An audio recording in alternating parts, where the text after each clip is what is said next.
Yan. So, mapagpalang umaga po sa ating lahat.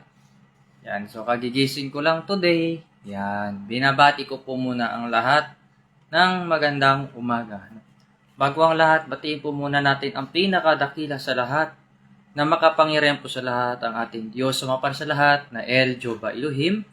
At binabati ko rin po ang aking mga miyembro dito sa samahan na Alpha Royal Golden Military Legion at Divine God Benevolent Missionary International, no? So yan po, mahalaga pong paalala sa mga tao, especially na sa mga nakakanood po ng aking mga live or mga mensahe dito.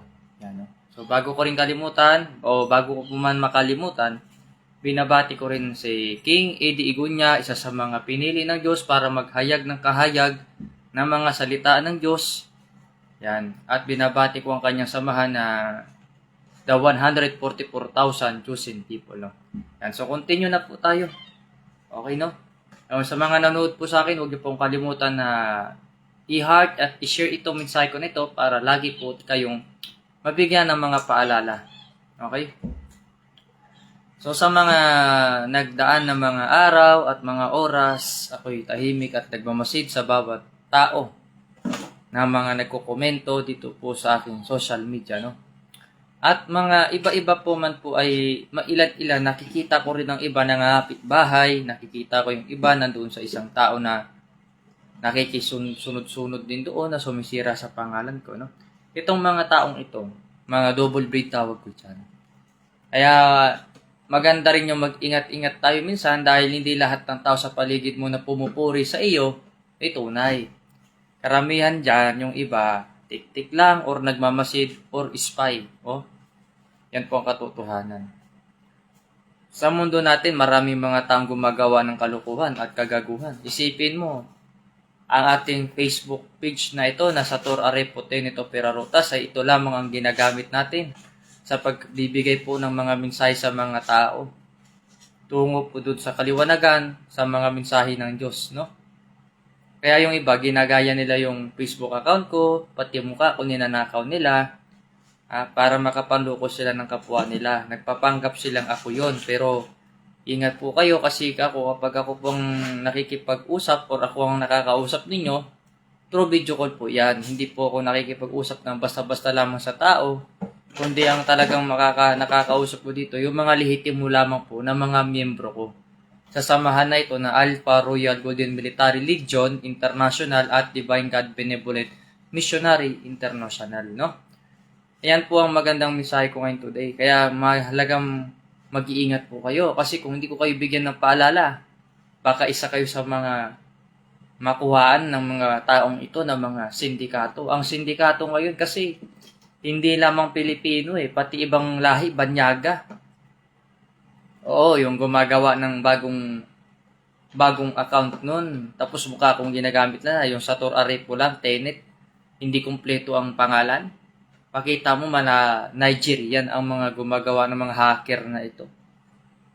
Sabi ko, mag-iingat kayo kasi kapag hindi nyo ako nakakausap ng through video call, huwag nyo ganong kakausapin yung mga yan. Dahil ako, pag makausap nyo ako through video call.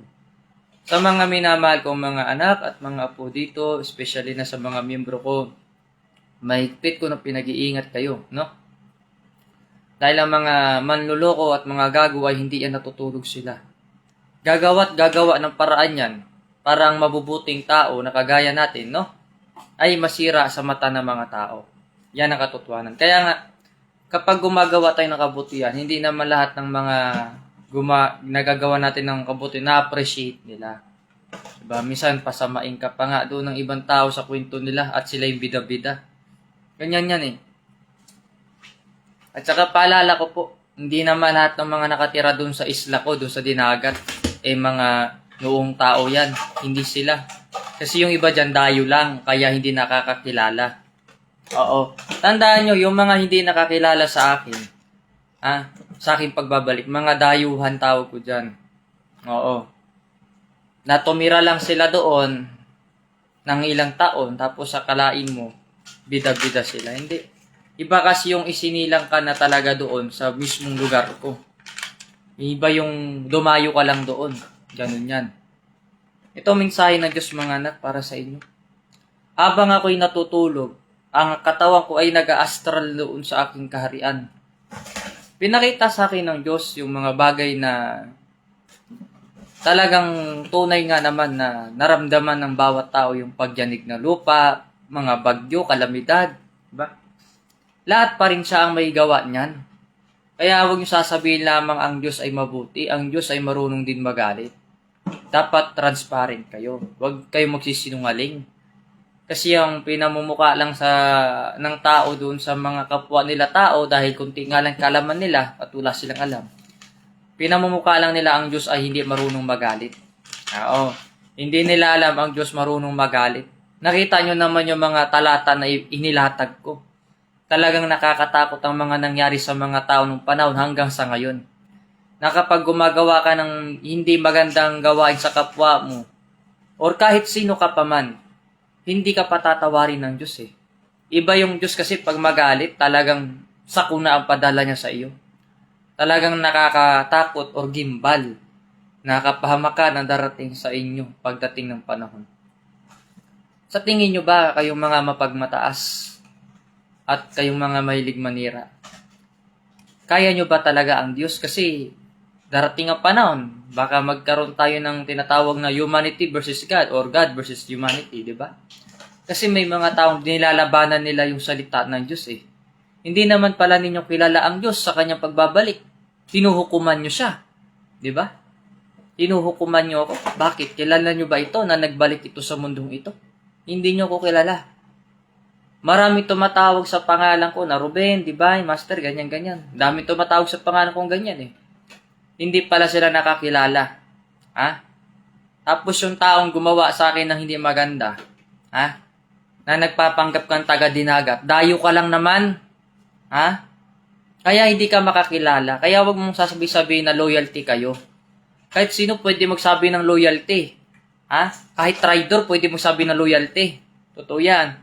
Pero kasi makita mo yun sa gawa. Kung talagang totoo silang loyalty, makita mo sa gawa yan. Oo. Maraming sabi niya, loyalty po kami. Pero ingat ka, dahil mga traidor yan sila. Hindi yan sila loyalty. Dahil ang taong loyalty, makita mo sa gawa. Hindi sa salita. Kaya yung taong nangunguleksyon dyan, kukwento ko sa inyo yan. Yung nangluloko ng kapwa, no? Na nagpapanggap na taga-dinagat, dayo lang yung, dayo lang yung ano niya. Yung lahi mo dyan. Kahulo. Wala ka naman talaga, hindi ka naman taga-Negros ka. Traidor ka eh. Alam ko yan. Sa dami ng mga niloko mong tao, tapos maghuhugas kamay ka pa na wala kang ginagawa, aba, gago ka. Alam na ng Diyos yung ginagawa mo. Alam ng Diyos yan. Kaya kung inakala mo masaya ka pa sa ginagawa mo na yan, tuloy mo lang yung mga pinanggagawa mo, yung mga paninira mo, panggagamit mo sa mga tao, sa mga kalukuhan mo para magkapira ka. Tuloy mo lang yung mga yan, may kalalagyan ka rin, sabihin ko sa'yo. Oo. Mahuhulit mahuli ka. Alam nyo, maging proud kayo sa trabaho ninyo. Alam nyo kung ano? Kasi yung mga trabaho ng mga security guard, marangal na trabaho yan. Hindi yan kabastos-bastos. Tsaka kayo, wala naman kayong alam sa background ng kapwa ninyo eh. Baka initignan nyo lang, baka security guard yan. Baka hindi mo alam, ang background niya, general pala. Nag-sideline lang ng ganun kasi may iniimbestigahan. Dahil tanga nga, walang alam, puro paninira ang alam. Diba? Para lang may masasabi ko na may kaalaman sila kahit wala naman talaga. Bakit Elias Kahulo, ano ba pinagmamayabang mo sa sarili mo? Hindi ka naman taga Dinagat Island original. At hindi ka naman ipinanganak dyan. Dayo lang naman kayo. Kaya hindi kayo makakilala kasi dayo nga lang kayo. Dahil ang tunay na nakakilala sa aking pagbabalik, hindi nila ako sinisiraan. Nire-respeto nila kung anong bagong material na katawan ko. Yan ang tunay. Di na kailangan pang patunayan kasi tunay na nga ito sa harapan nyo eh.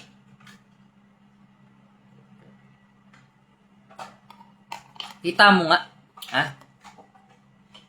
Yung mga taong hinututan mo ng pera, na pinapangakuan mo ng mga ganto ganyan, Nangangako ka sa tao, hindi mo naman tinutupad. Hindi ba't kasinungalingan yan?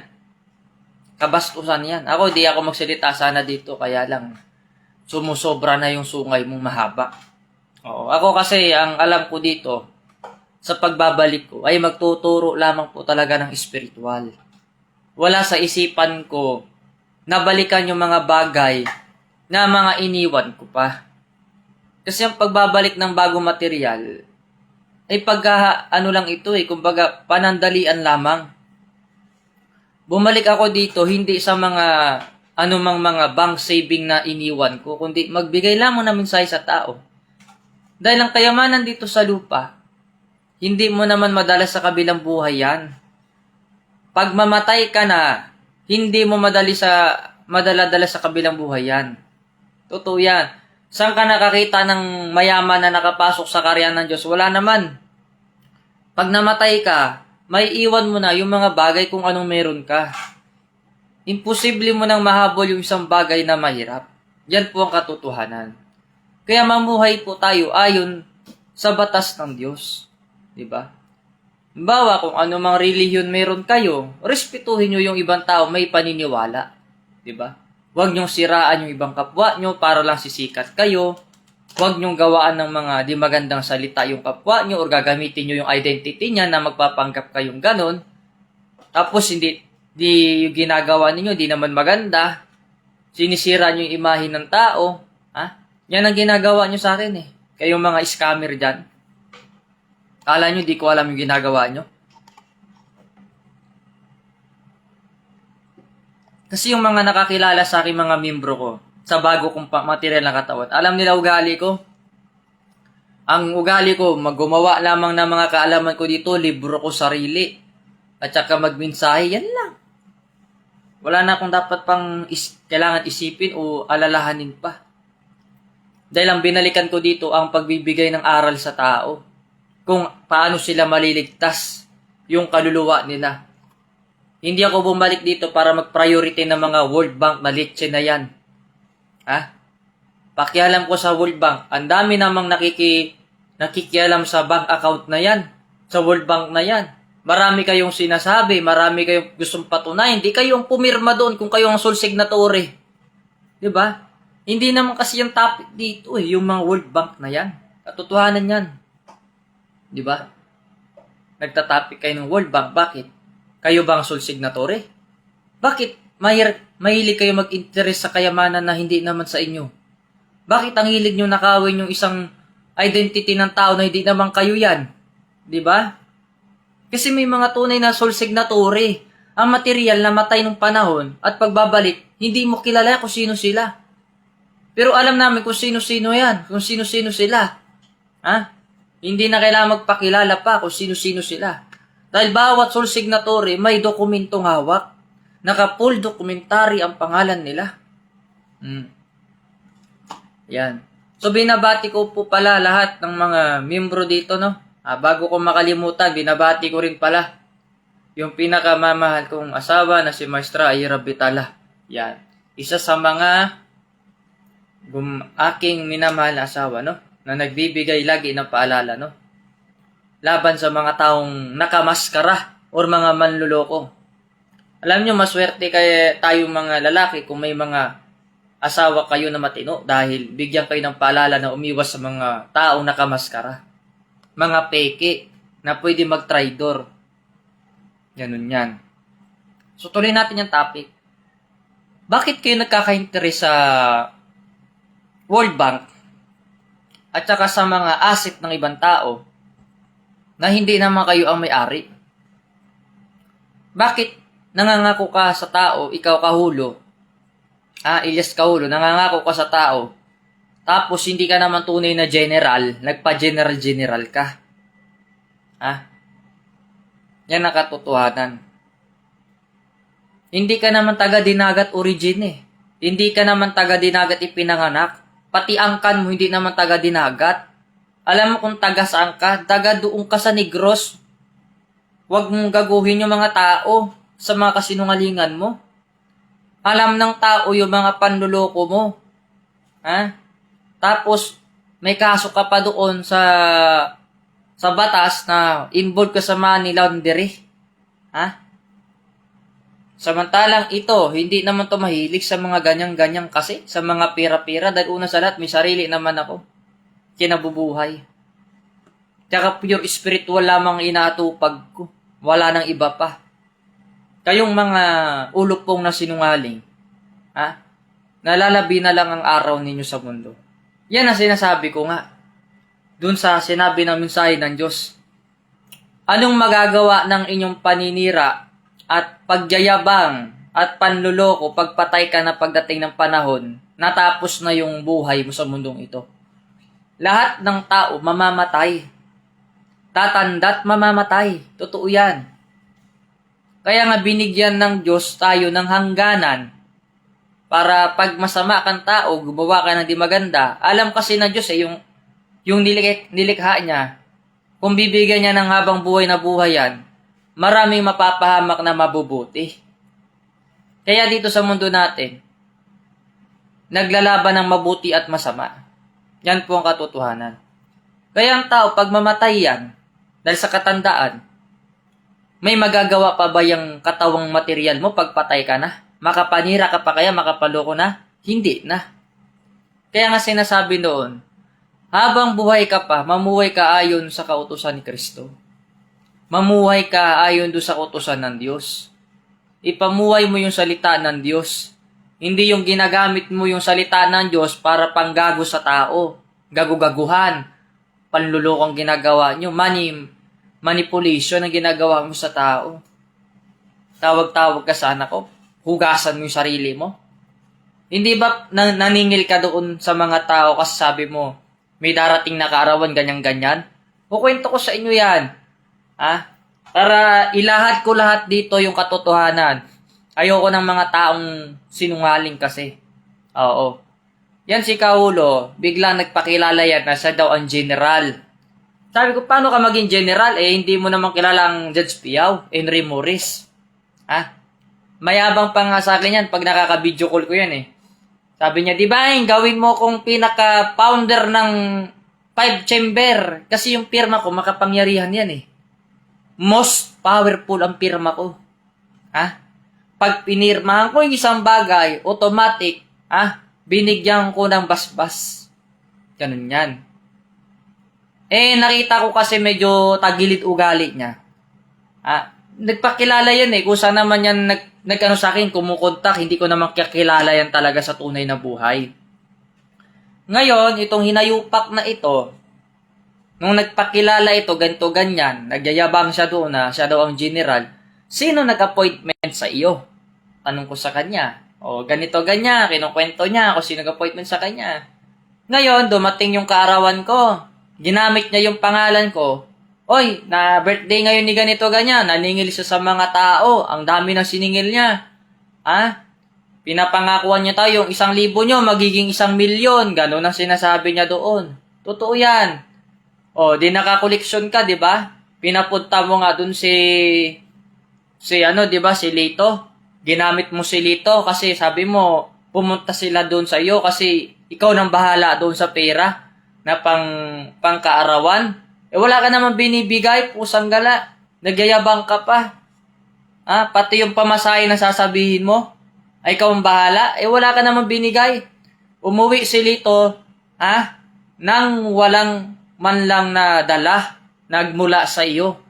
Kahit nga pang gasolina, wala kang binigay sa taong na yun. Isipin mo, ang layo ng tinatravel niya.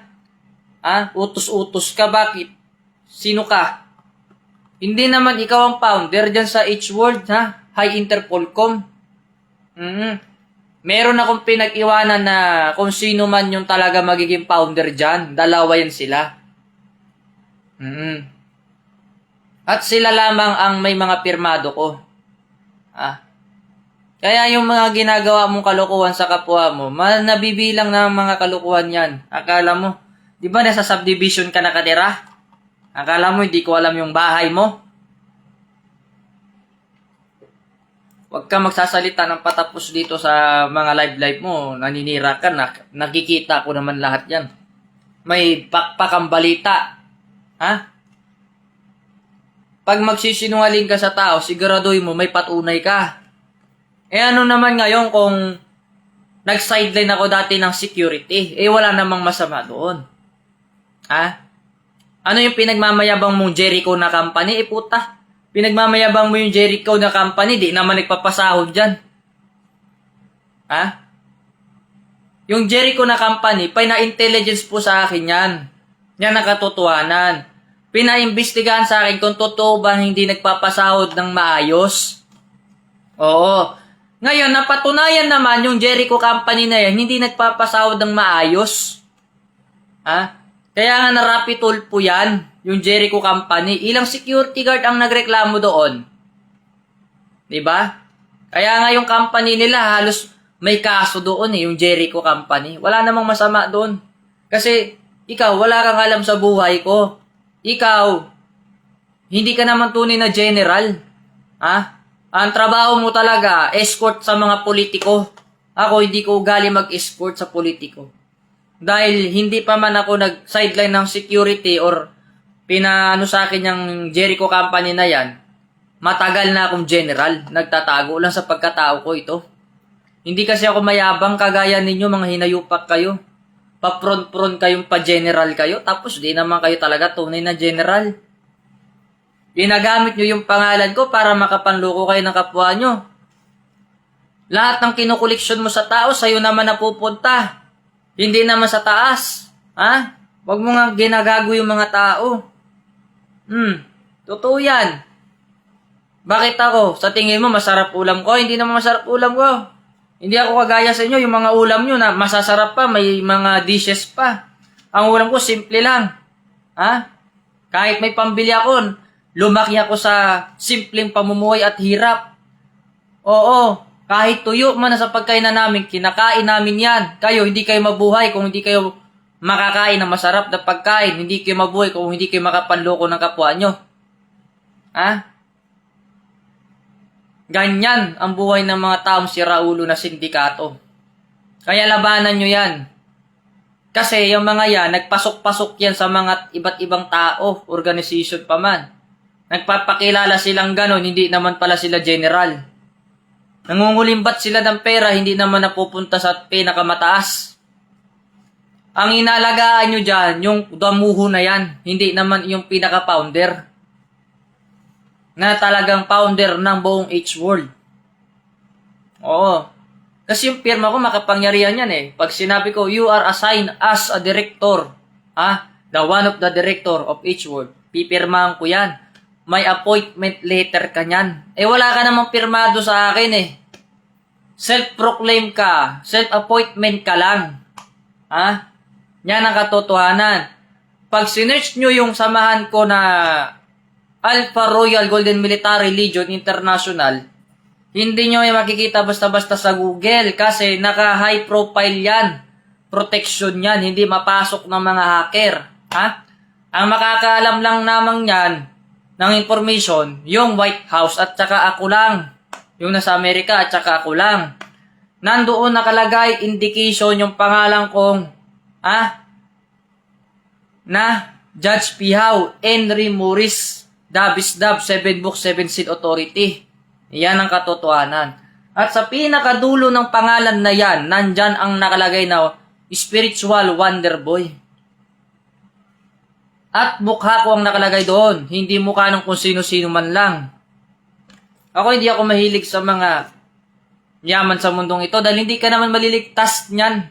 Ang makaligtas sa inyo pagdating ng panahon, yung mga gawa ninyo, kung nakapaglingkod ka ba sa Diyos ng tama, napagsilbihan mo ba siya ng tama, nasuportahan mo ba sa kanyang pagbabalik siya, talaga bang totoo kayo naglilingkod sa Diyos, yan ang katotohanan Kasi kung hindi ka naman talaga nagkapaglingkod sa Diyos, ginagamit mo lang siya para sa pansarili mong interes, hindi ka makaligtas, diretso ka doon sa impyerno.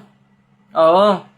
Nakita mo nga yung sa Bible verse na nilalatag ko, yung tao nagsisinungaling sa Diyos, namatay agad. What more pa kaya yung mga hindi taga dyan sa Dinagat Island, nadayo lang. Kita mo yung mga iba dyan, nakapag-asawa ng mula sa mga dugo ko. Binabat-batan akong gano'n ng salita, namatay yung babae. Yan ang katotohanan. Kasi bago kayong maghukom sa tao or manghusga, tignan nyo muna ng maigi. Baka yung hinuhusgahan mo, ito na ito. Di ba? Hindi mo to kilala eh. Dahil hindi man to nagpapakilala kasi. Dahil wala naman akong pakialam. Ang alam ko lang sa pagbalik ko ay magbigay ng mensahe. Hindi rin ako nakikipag-contest. Kasi nakakahiya naman sa mga nagpapanggap na may alam kuno daw kahit wala namang alam. Mga baguhan, beginner. Ngayon, nung nawala yung material kong katawan nung panahon, bilang Ruben Edercles Sr., napag-iwanan ko yung anak ko si Junior. At marami pa akong mga anak na released nung panahon. Ngayon, nung nawala din yung material ko na iyan,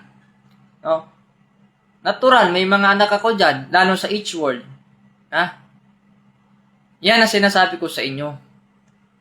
Mayroon akong pinag-iwanan dyan na sila lamang binigyan ko ng pirmado 2. Yun ang talagang binigyan ko ng appointment. At parating na sa kanila yung certificate na yun soon. Ganyan. Ire-ready ko lang. Kaya sabi ko masarap mabuhay ka na yung ipinapalaganap mo mabuting gawa. Kasi yung tao minsan, may taong nabubuhay sa kasamaan eh. Hindi sila nabubuhay kung hindi sila makapanlamang, hindi sila makapagsinungaling, hindi sila makapagpaikot ng kausap. Yan ang gawain ni Elias Kaulo. Nagbibideo call pa yan dun sa anak ko. Pinapangakuan na kung ano-ano. Hindi naman kayang tuparin. Kasinungalingan mo. Hindi mo pwede pagugasan ng kamay yung sarili mo. Dahil nakikita naman ng anak ko kung anong pinanggagawa mong kasinungalingan. Nangangako ka, pinapalabas mong loyalty ka doon sa anak ko. Dayo nga kayo dyan eh. Hindi naman kayo tunay na taga-Dinagat Island. Ako saan ako pinanganak? Sa Kabilan. Dinagat Island. Doon ako pinanganak. Ikaw saan ka pinanganak? Kaulo, di ba sa Negros ka? Hindi ka naman taga-Dinagat. Mga lahi mo dyan, mga dayo. Kasi yung mga kilala kong mga taga-Dinagat, disiplinado ang utak at saka puso, may galang, marunong rumispeto.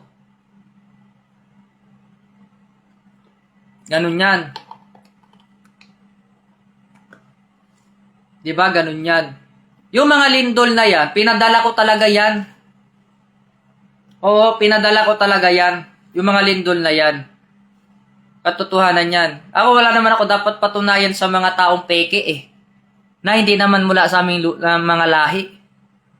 At saka hindi nakakakilala. Dahil ang tunay na nakakakilala, puso ang ginagamit, hindi material na pangangatawan ang hinahanap.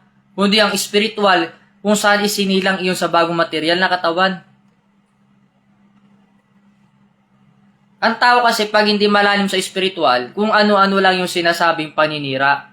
Ang sabi ni Bro Vero, kung ikaw si Ruben Edercles Sr., katuparan mo bang makulong si Junior? Alam mo lahat ng bagay na iyan. Nakatakda na yan. At bakit nagsusulputan lang kayo pag may lindol? Kunwari, ganun kayo na gumawa, wag mo kong i-block. Diba? Ako, wala naman ako dapat patunayan sa'yo. Utoy, dahil una sa lahat, hindi ka naman taga-Dinagat. Hindi ka naman membro sa aming samahan. Hindi ka naman Ikleyo. Hindi ka naman Idera. Nakakahiya kayo.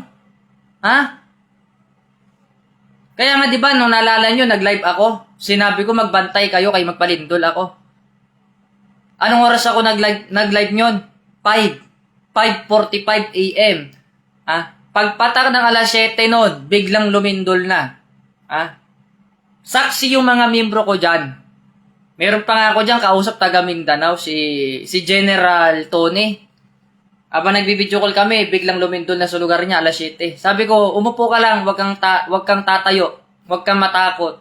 Talagang pinadala ko yan para doon sa kaaway ko na nagpapanggap silang may mga alam, kunwari. Pero wala namang mga alam. Ikaw, Bro Vero, Ikleyo ka ba? Hindi ka naman Ikleyo. Idera ka ba? Hindi ka naman Idera. Kasi ang taong may alam, mananahimik ka. Wala ka namang alam eh. Kaya puro bat-bat lang yung mga bunganga ninyo dito. Kagaguhan nyo. Yung mga una kong mga miyembro sa unang panahon, sa totoo lang, yung mga miyembro ko sa PBMA, lahat yan sila masunurin, lahat yan sila magalang, lahat yan sila hindi kagaya sa inyo ngayon, sa panahon ngayon, bastos, walang modo. Oo, nagpapanggap kunwari, nagpatuo na nakakilala, hindi pala nakakilala sa tunay na nakakabalik dito sa mundong ito. Bakit? Anong alam nyo sa spiritual? Wala kayong alam. Kahit hindi naman malalim ang pinag-aralan spiritual at wala kayong aral ng spiritual. Dahil kung nag-aaral ka ng spiritual at mayroon kang talagang sense of humor at mayroon kang senses ng puso at spiritual, itong nagsalita na ito ngayon, ito eh. Hindi ito kailangan magpakilala sa inyo dahil kung kayo talaga nakakilala, makilala nyo ito. Dahil bulag nga kayo, dahil bukbukin ng utak ninyo, wala kayong maibang alam, kundi gumawa ng kwento. Ganyan yan. So, binabati ko pala yung pamangking ko, si Nancy Idera.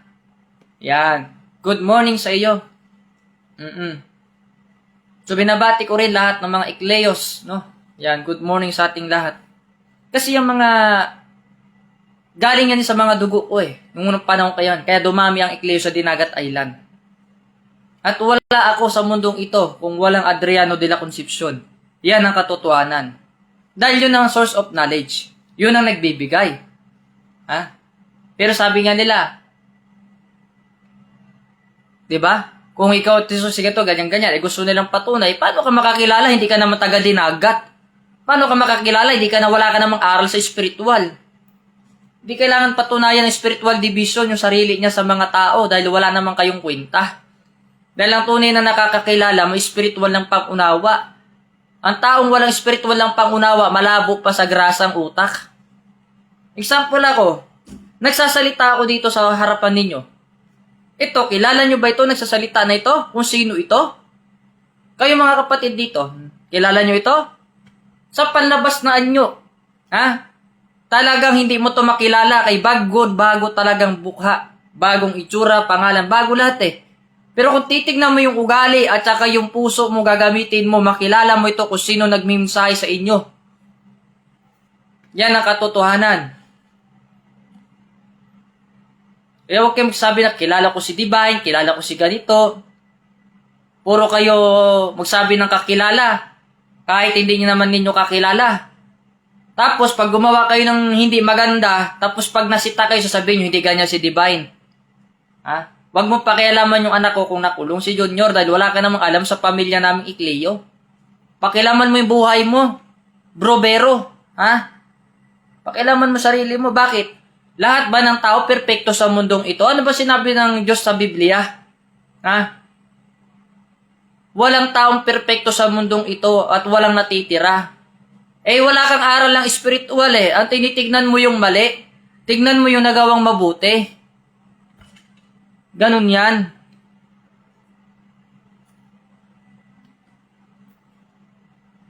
Diba? Ugali ko, ganito talaga ugali ko.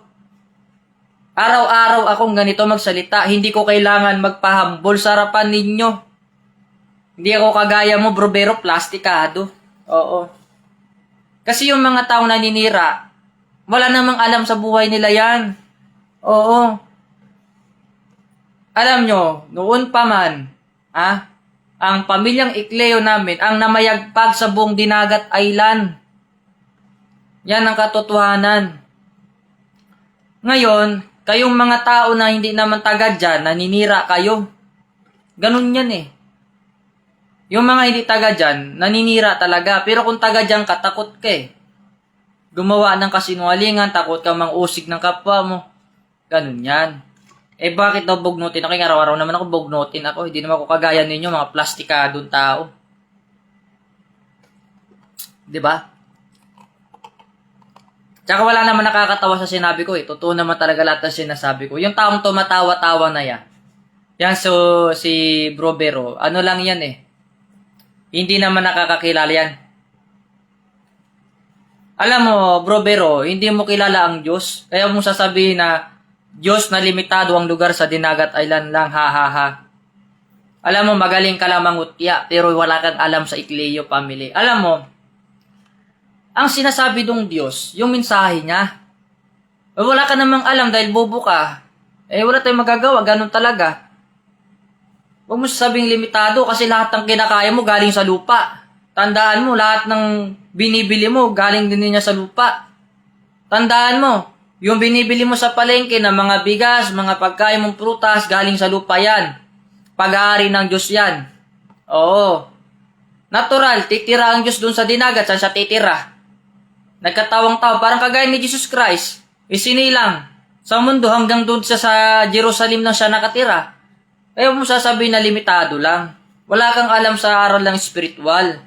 Ang alam nyo lang, magpuputak dito. Maninira sa mga pamilyang ikleyo, para sisikat, mga siraulo kayo. Alam nyo, kahit siraan nyo yung pamilya ko, hindi nyo masisira yan. Kaya kami man ang unang na mayagpag dyan. Ako man ang mayor dyan sa Dinagat hanggang sa Surigao. Wala kang alam. Sus mio. Subukan mo mamatay muna bago ka makipagdebate sa akin. Kasi ako, galing na ako sa kamatayan eh. Oo.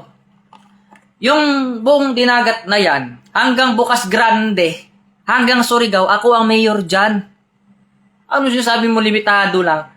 Kilala nga ako ng presidente ng Pilipinas. Ha? Kilala mo ba yung presidente ng Pilipinas? Tatay ni Bongbong Marcos?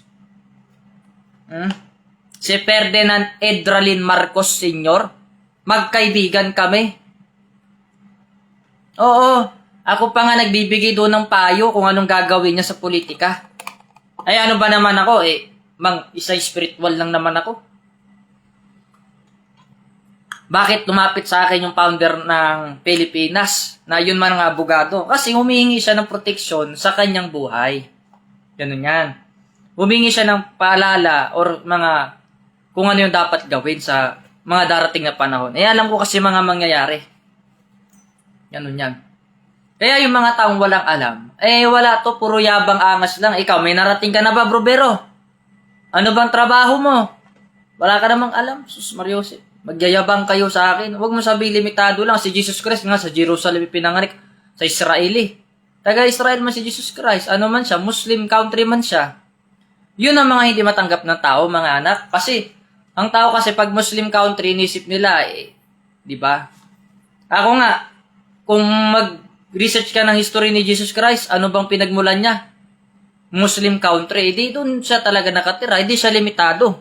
Talagang doon siya nakatira. So, ganun din ang aking material na katawan na Ruben Edeclo Sr. Kung saan ako nakatira, doon ako. Kaya ikaw, bro Bero, na nananira sa aming mga ikleyo, manahimik ka. Wala kang alam. Ha? Wala kang alam. Wala ka pa nga narating sa buhay mo. Alam mo, mas maganda yung tumulong ka sa kapwa mo kaysa manira ka.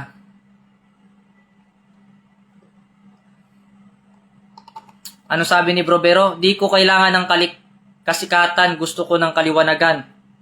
Sa pagpatay ni Ruben Ecleos Jr. sa kanyang asawa, huwag mo gamitin ang nakatakda. Alam niya na yan, pero bakit siya papatay? Ng ignoranting Diyos, no? Diyos ba? Anong papatay? Alam mo ba yung history? Talaga. Wala ka namang alam dun sa anak ko si kay Junior Bakit siya papatay?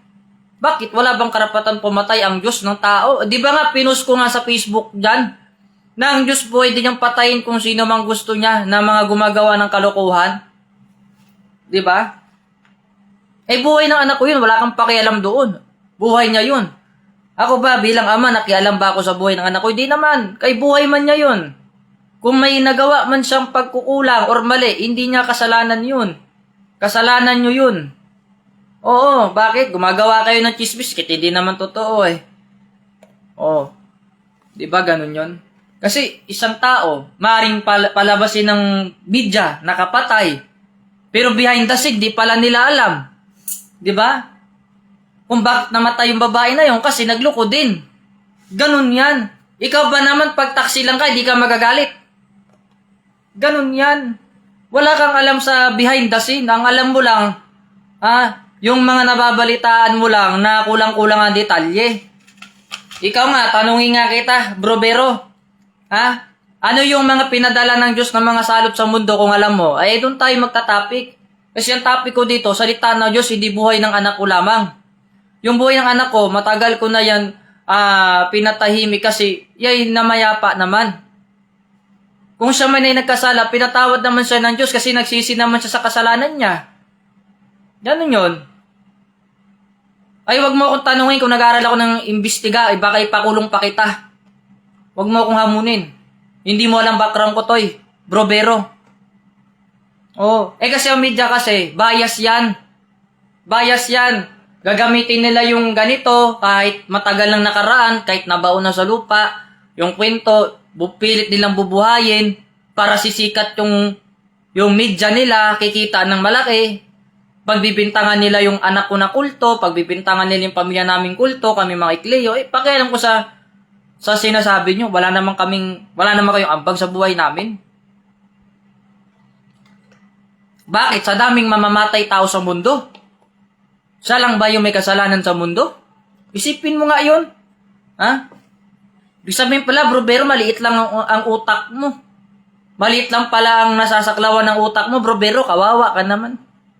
Alam mo, sa dami ng tao nagkakasala sa mundo, sa dami ng pumapatay, wag mong i-front sa akin yung anak ko si Junior, sinisiraan mo. Bakit? Wala kang alam sa buhay niya. Ang alam mo lang, media. Behind the scene, hindi mo alam. Ha? Yung misis niya nagloko sa kanya. Kaya nagalit yon. At yung sinasabi mong namatay, hindi naman yun si Alona. Dahil yung Alona buhay. Kahit sino pwedeng kumuha ng bangkay dun sa may sa sementeryo, palabasin yun ng bangkay ni ganito kahit hindi naman talaga. Isip-isip din. Bago ka makinig sa chismis, mag-research ka muna. Huwag mo akong tatanungin kung investigador ako. Baka ipakulong pa kita. Dermy, hamunin mo ako. Diba? Alam mo, si Divine Master na sinasabi mong tinuturing, wala ka namang pakialam doon. Kung sino pinaniniwalaan ng tao, kung maniwala sila kay Junior, or sa una ko material, wala ka nang pakialam doon, bro, bero. Buhay nila yun at hindi mo buhay. Ang pakialaman mo yung buhay mo kung paano ka asenso. Oo, sa likod ng mga paninira mo. Ako nga, kahit yung mga miyembro ko sa unang panahon, hindi naman sila makakilala sa akin, di ko sila pinipilit. Ganun yan. Wala rin akong pakialam kung sino yung maniniwala o hindi. Ang sa akin lang, magmensahe lang ako dito. Kung may kasalanan yung anak ko si Junior, wala ka nang pakialam doon. Bakit? Sa tingin mo, ang mamamatay tao, isa lang ba? Marami na mamamatay tao sa mundo. Pati ikaw, kasama ka doon mamamatay tao ka rin naman Ha? Tawa-tawa ka, kala mo wala kang kasalanan, isa ka pa.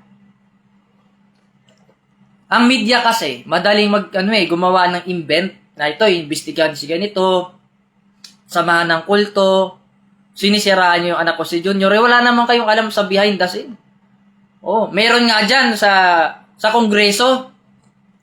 Sa totoo lang sa Kongreso, may babae. Kung alam niyo balita na yon, nakalimutan ko yung pangalan Nagnakaw siya ng mga maraming pera at pinalabas niya yung sarili niya na patay siya. Tapos napag-alam ng mga tao doon, ng mga nag-imbestiga, nagpalit lang pala ng pangalan at yung bangkay pala nakita nila doon, hindi pala niya bangkay, kundi bangkay pala yun na matagal nang patay na ibang tao. Kasi ang behind the scene, hindi mo alam yan. Ikaw nga, halimbawa, gawaan ka ng kwento ng kapitbahay mo. Siyempre, magagalit ka. Tapos hindi naman nila alam yung buhay mo kung ano talaga yung nangyari. Ganon din yung sa anak ko si Junior. Huwag mo siraan. Ang alam mo lang, magagaganyan. Tsaka matagal lang na mamahinga yung anak ko, patahimikin nyo na yung kaluluwa. Di ba kayo nahiya sa mga pagmumukha nyo, bro, biro? Inalungkat nyo yung mga buhay ng anak ko. Inalungkat nyo yung pamilyang Ikleo na hindi naman kayo kadugo. Sus, Mariosep. Ako nga, kahit wala na yung anak ko, mahal na mahal ko yun Kasi di naman lahat ng tao perfecto sa mundo. Wala naman pinanganak na perfecto. Ako nga, hindi man ako perfecto, bugnutin ako, di ba? Ganito talaga ugali ko, bugnutin, lalo na bagong gising, Lagi naman ako bugnutin at lagi naman ako galit. Wala namang araw na hindi ako galit. Mukha. Kasi, kasi sa bago ko material, sa tingin nila, lagi akong galit. Pero ganito talaga ako magsalita. Prank ka kasi ako kausap Diba? Yan po ang katotohanan. At saka wala ka ng pakialam, bro Bero, kung ano man yung paniniwala ng tao. Kung yun ay Diyos nila, Diyos nga nila yun. Hindi ba't sinabi doon sa kasulatan sa Biblia? Kung ano man ang paniniwala ng kapwa mo, respetuhin mo. Kung sa tingin mo, yun ang paniniwala nila at sa paniniwala nila, yun ay mabuti, mabuti nga sa kanila yun. At kung sa paniniwala nila ay madumi yun, ay madumi nga iyon. Malawak kasi ang kaalaman ng Diyos doon sa Biblia eh. Hindi lamang tumutukoy yun sa pagkain, hindi lamang sa pananampalataya, pangkalahatan. Halimbawa, yung pusa ko kasi nag-ingay pa siya na kayo. Halimbawa, yung iba nandoon, kumakain sila ng mga karne. O may ibang reliyon naman na hindi kumakain ng karne. O, pero isa lang pinaglilingkuran nila ng Diyos. O bawaga, magrespetuhan. Ganun yan. Wala namang pinanganak sa mundong perpekto. Ganun yan. Wala ka nang pakialam kung mag-AI man lahat ng tao sa mundo. Gumamit sila ng AI. Kasi kayo, mga tao kayo ni ni Kahulo, mga siraulo. Ito si Bro Bero, tao to ni Kahulo. Oo. Nagpapanggap na maraming alam. Ngayon, kung gumamit ng AI yung mga mensahe dito, wala namang problema doon, wala namang masama doon. Kasi sa mga kasulatan sa scripture, mga ano naman yan, mga drawing, mga AI din naman yan. Pinapakita lang dyan kung ano yung pamumuhay ng Diyos tong panahon. Ganun yan. Ikaw nga, pangit mukha mo sa personal. Matura, gagamit ka ng filter para gaganda yung mukha mo, di ba? Gagamit ka ng AI. Lahat ng ginagamit ko sa mundong ito, kagaya yung telepono, refrigerator, aircon, lahat yan may artificial intelligence, AI. Kung walang artificial intelligence, hindi yan makokontrol ng maayos. O, kita mo nga, ikaw Bro Bero, under ka ng AI kasi yung ugali mo pangit. Sira mo pa yung anak ko si Junior, wala kang alam. Huwag mo kong questionin kung nag-imbestiga ba ako. Tao ka ni Bro Kahulo eh. Oo. Di ba si Elias Kahulo, tao ka niya. Bakit ka dito naggagaganyan? Pakialam po sa buhay ninyo mga basura kayo. Sirahan mo pa yung anak ko si Junior, si Ruben. Oo. Ano naman pakialam niya sa buhay mo? Hindi ka naman niya pinagkialaman. Alam mo ba yung behind the scene? Marami naman naninira talaga sa pangalan namin Ikleo. Kaya yung mga naninira na yan, huwag kayo magpapaniwala sa mga yan. Sus, Mariusip.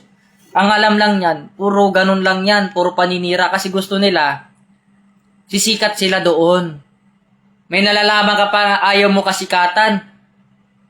Sus, kaya ka nga naninira kasi gusto mo sumikat eh, di ba? Huwag mo nga ako i-manipulation. Hindi sa akin ubra yung mga sungay ninyo. Winawarsyak mo ko dito, di ka sa akin ubra. Ito, si Bro Bero, tao to ni Elias Kahulo. Oo. Inutos-utusan ka ni Kahulo, no? Kung paano yung sasabihin mo, no?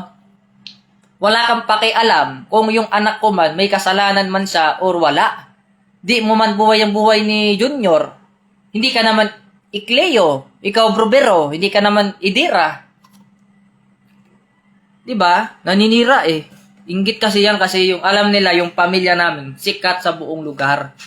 Isipin mo, nung panahon bilang Ruben E. Reclus Sr. ako, yung katawan ko, patawag ka ng presidente ng Pilipinas, si Ferdinand Edralin Marcos Sr. para lang ihingi sa'yo ng paalala or mga opinion tungkol sa spiritual. Kasi si Ferdinand Edralin Marcos Sr. mahilig dyan sa spiritual.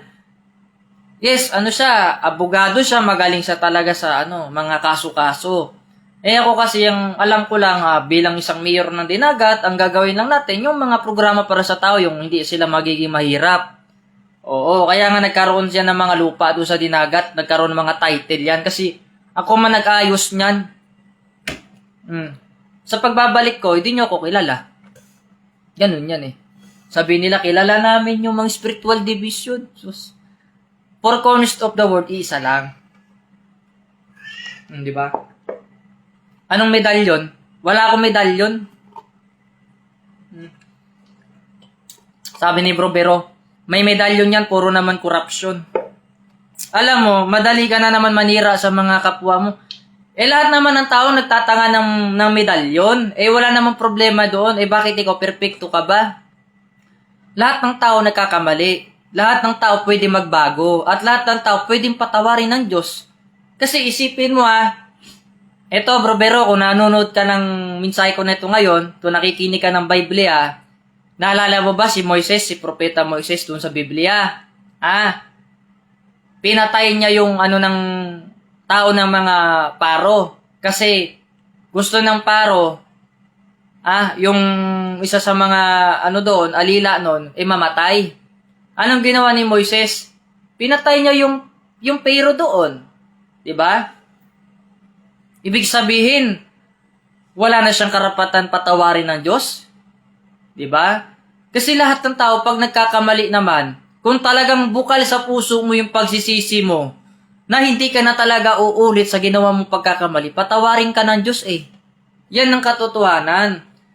Kaya wag mo nang isangkot-sangkot yung anak ko, si Junior, wag mo nang topic-topic si, wala. Bro Bero, sabi ni Bro Bero, Ferdinand Marcos, tinutukoy ko, may medalyon yan pero puro korupsyon. Alam mo, yung panahon niya, madali lang magsabi ng korupsyon kasi yan ang sinasabi ko sa iyo wala ka palang alam sa history. Matulog ka na nga. Wala kang alam sa history. Ang tinitignan mo lang yung mali ng tao, hindi mo tinignan yung mabuting ginawa. Alam mo yung panahon ni Ferdinand Edralin Marcos Sr., wala kang makitang mga adik sa kanto. Oo, may curfew hour at saka walang taong mahirap. Oo. Paano mo nasabing korupsyon? Talagang bago pa man sila umupo sa Malacanang, mayaman na sila. Hindi ka pala nag-research ng history. Ang alam mo lang pala, maninira lang talaga. Bahala ka sa buhay mo. Tanong na naman ni Bro Bero, bakit nagkaroon ng EDSA People Power Revolution? Bahala ka sa buhay mo, sagutin mo yung tanong mo. Pasaway ka talaga. Itong mga tao na to, nangasar na lang yan sila. Alam mo, wala na akong pakialam sa People Power Revolution kung nagkagulo man sila dahil hindi ko naman buhay yung buhay ni Ferdinand Marcos. Di ba? Bakit naman ako makialam sa politika? Di naman ako pinanganak pang politika. Ipinanganak ako dito para magbigay lamang ng mensahe. Tapos sisiraan nyo yung pamilyang namin na Ikleo. Ano naman pakialam namin sa buhay ninyo, kayong mga basura. Tapos pakialaman nyo yung buhay ng anak ko si Junior, siraan nyo sa media. Manahimik na lang kayo. Kung gusto nyo gumanda rin yung buhay ninyo, gumawa kayo ng tama. Piliin nyo magpakabuti, wag na lang maninira. Kasi yung anak ko si Junior, tahimik na yan Hindi nyo alam yan kung saan ko isisilang niyang mga yan. Kung saang lugar yan. Kaya hindi man kayo nakakalam dahil hindi man kayo spiritual. Ito lang masabi ko sa iyo, Bro Bero. Para yung mga katanungan mo masagot, mag-aral ka na mabuti. Kasi yung nagtuturo yung teacher mo, puro kakating classes. Kaya wala kang alam. Kaya puro tanong ka na. Puro tanong na lang. Di kasi nag-aaral lang mabuti, kaya ganyan na lang. Tanong ng tanong. Alam mo kasi kung may tunay ka na kaalaman, di ka na magtatanong. Dahil tinatanong mo yun dahil wala kang alam. Alam ko yun. Ang revolution kasi, hindi mo maiwasan yan dahil may makating dila yung kagaya mo rin. Pag ganun ng mga mensahe, ganyan. Nagkampi-kampi, ganyan. Kasi powerful kasi si Ferdinand Marcos nung panahon. Walang makaagaw ng trono.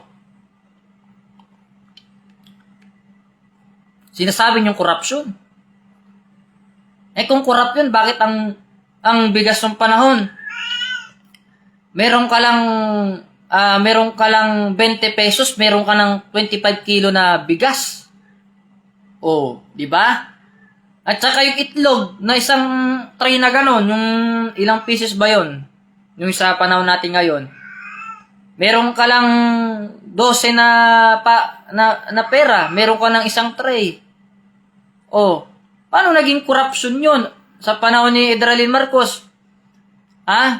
Ferdinand Marcos, meron ka lang 2 piso, meron ka ng soft drinks. Paano naging kurakot yun?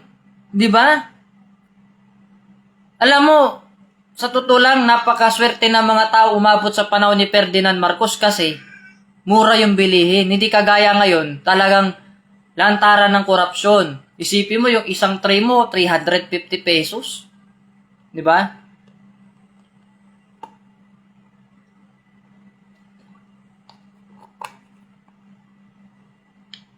Ako hindi ako napapagod sumagot kasi wala ka naman talagang kwinta. Hindi ako napapagod magsumagot. Ayaw ko lang kasi sagutin yung tanong mo dahil gusto ko magsikap ka. Tamad ka kasi. O, tingnan mo, isa ka rin pala. Alam niyo ba yung pagiging tamad, kasalanan yan? So, binabati ko muna lahat ng mga nanonood po sa akin. Huwag niyo pong kalimutan na i-heart and share itong mensahe ko na to para makarating po to sa mga tao. Kasi yun naman ang mensahe ng Diyos eh. Wala namang pinanganak na perpekto. Lahat pwede magbago. Kung bukal ka sa puso mo magbago, tanggapin mo ang Diyos. Totoo yan. Kasi wala namang ipinanganak na 100% fully na perpekto. Ang tunay na perpekto lamang ang Diyos na nagbigay ng mensahe. Kaya yung sinasabi mong Diyos, mali yung pananaw mo, bro. Ang Diyos kasi doon yung mensahe ng Diyos, hindi yung pagkatao. Kasi mababaw lang spiritual mo, hindi ka kagaya sa mga professional na mga tao talaga na malalim yung pag-unawa sa spiritual. Kasi ang tao pag malalim ang spiritual, makaunawa yan sila. Ay, yung nagsasalita na yan, hindi yan ordinaryo kay spiritual division yan eh. Ha? Yun ang sinasabi ko nung panahon. Ha? Kilala nyo lang yung pangalan ko, pero hindi pong pagkatao ko. Kumbaga sa iba pang mensahe, you know my name but you not my whole story. Mga anak, daghan mga tao na pagkaero nakabalo sila sa mga mensahe. Pero dili sila makabalo kung kinsa ito nagmensahe sa kanila. Di sila makakilala, mga anak. Di ba? Yan ang sinasabi ko sa inyo. Sabi nyo, kilala namin si ganito, si ganyan. Hindi nyo kilala ang spiritual division. Ang alam nyo lang, maghanap kayo ng butas na ikasisira or ikasasablay ng isang tao or ng spiritual division. Anyway, ang spiritual division, kahit minsan hindi yan sumablay. Spiritual division eh. Namatay na lang sa katandaan, sa diabetes, hindi man nagkaroon ng bagay na mabigat na masalimuot na kasalanan. Halimbawa si Jesus Christ, nabuhay nung panahon, pinapatay mo bro kasi traidor ka. O ginawa mo ng kwento. Ibig sabihin pala, pag pinaratangan mo yung Panginoong Jesucristo na ganito ganyan, ibig sabihin, masamang tao siya. Maraming tao nung panahon, pinagbibintangan si Kristo na bulaan na propeta. Di ba? Wala ka nang masasagot sa akin, bro. Kaya paninira na lang ang gagawin mo. Sinagot ko na lahat ng tanong mo. Anong hallucination? Tunay lahat ng sinasabi ko. Lahat ng sinasabi ko, totoo yan. Ngayon, wala ka na kasing kawala dahil corner ka na, bro. Oo. Kaya pagkatapos ng live ko, diretso ka sa blacklist dahil wala ka namang kwenta. Una sa lahat. Wala kang karapatan magsalita sa akin ng kung ano-ano. Doon ka sa blacklist mag-angas. Tignan ko nga kung makapag-angas ka pa. Pag nasa blacklist ka na. Ha? Yan ang sabihin ko sa'yo. Ang alam lang nito ni Bro Bero, siraan yung anak ko si Junior, siraan ang pamilya namin Ikleo. Pakialam namin sa buhay mo, Bro Bero. Manahimik ka na lang kasi yung kaluluwa mo, ligaw na kaluluwa. Hindi pa naman makapatahimik yung kaluluwa mo, Bro Bero. Ha? Bro Bero, pagka hindi ka nakakapanira ng kapwa mo, ikaw ay sinugo ni Satanas para subukin ang tunay na Panginoon. Ha? Anong sinabi ko sa kasulatan? Lumayas ka Satanas, sapagkat tanging Diyos mo lamang sasambahin mo at wala nang iba pa. Diba? Hindi lamang nabubuhay ang tao sa tinapay, kundi bawat sa salita ng Diyos. Totoo yan. So God bless sa ating lahat. Mahal na mahal ko po kayong lahat ng mga PBMA, saan man kayong mga miyembro na naroroon. Kung di man kayo nakakilala, maraming salamat. Kung nakakilala man kayo sa akin, maraming salamat. So God bless po sa ating lahat.